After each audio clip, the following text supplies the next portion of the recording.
بسم اللہ الرحمن الرحیم۔ السلام علیکم ورحمۃ اللہ وبرکاتہ۔ عابد راجہ چینل کی طرف سے آج میں اپنے دوستوں کو رسول اللہ صلی اللہ علیہ وآلہ وسلم کے کچھ فرمان بتاؤں گا کہ صبح کے ٹائم کون سی دعا پڑھا کریں۔ تو شروع کرتے ہیں آج کا لیسن۔ بسم اللہ الرحمن الرحیم۔ صبح کے اذکار: لا الہ الا اللہ وحدہ لا شریک لہ لہ الملک ولہ الحمد وہو علی کل شیء قدیر۔ 100 مرتبہ اسے پڑھا کریں۔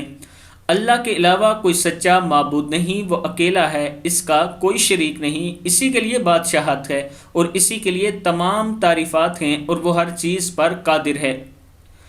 دوسری دعا ہے بسم اللہ الذی لا یضر مع اسمہ شیء فی الارض ولا فی السماء وہو السمیع العلیم۔ 3 مرتبہ۔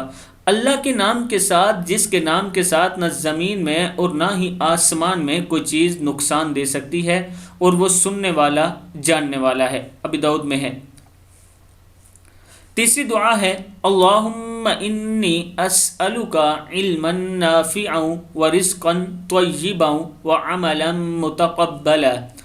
اے اللہ، میں تجھ سے نفع مند علم، پاکیزہ رزق اور مقبول عمل کا سوال کرتا ہوں۔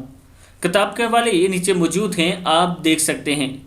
میں اپنے دوستوں سے گزارش کروں گا کہ ان دعاؤں کو فجر کی نماز کے بعد ضرور پڑھا کریں۔ السلام علیکم ورحمۃ اللہ وبرکاتہ۔